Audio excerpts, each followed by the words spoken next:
back to our mini vlog. And guys, it's been a while bago tayo nag-vlog ulit kasi ang dami nating mga pinagdaanan lately. So anyways, so if you want to know, comment nyo lang and i-share ko sa inyo. So anyways, today i-share ko sa inyo kung paano nyo i-remove yung mga contact nyo na nakasync sa Google account nyo, guys. So ayan.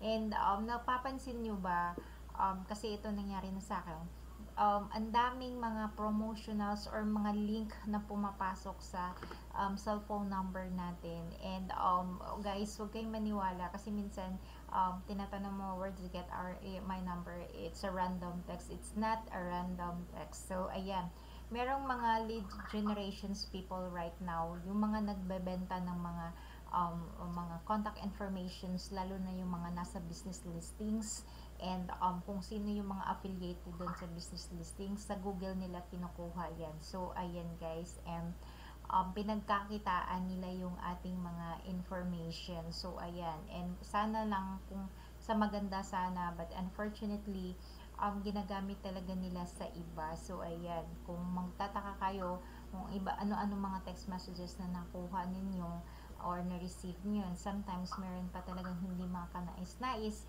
So dito yan nila nakukuha sa Google listings. So ayan, so kung hindi nyo pa na-check yan, actually ako recently ko lang din nalaman, kung hindi pa nangyari sa akin to, hindi ko malaman na dito pala nila nakukuha, at dito pala nalalaman din nila yung mga information. So ayan, so since yung aking ginagamit na business number is nakasync lahat ng account ko, so naka-stored siya sa Google. So ayan, i-check nyo na yan ngayon at tanggalin nyo na kung hindi naman talaga sila involved or important sa araw-araw na ginagawa nyo. I-separate nyo na yan or i-unsync nyo na yung mga nakasync ninyo sa inyong Google account, lalo na yung mga personal information. So ayan, so ang gagawin nyo is go to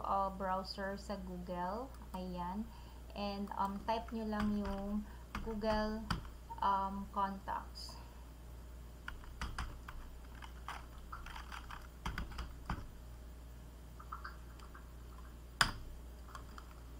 So eto, lalabas siya, Google Contacts. I-click nyo lang siya.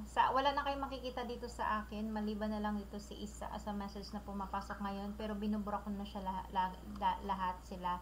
So eto, kasi ito yung mga activity ko, i-hide ko na lang yan siya guys.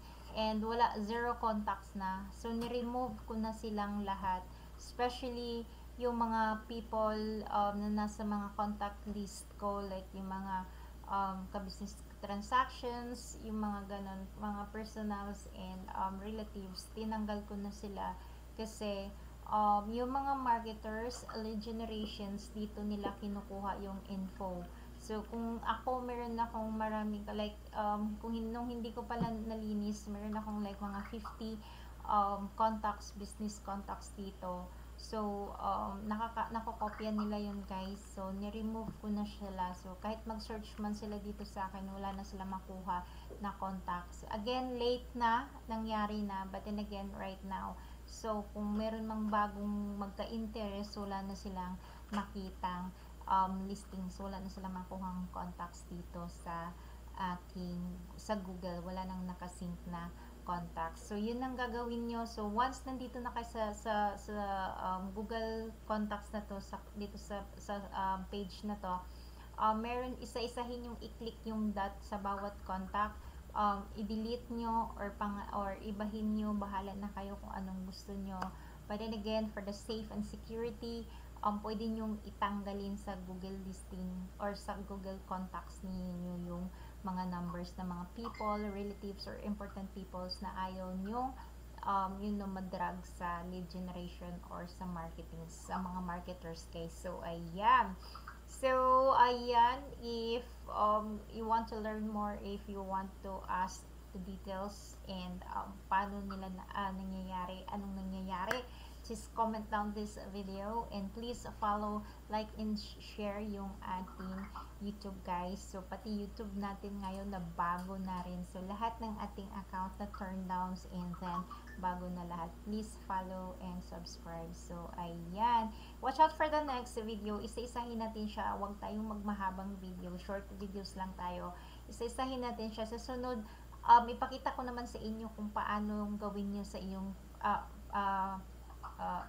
privacy and settings, data and privacy sa Google account. So more on Google account tayo, and then next sa Facebook.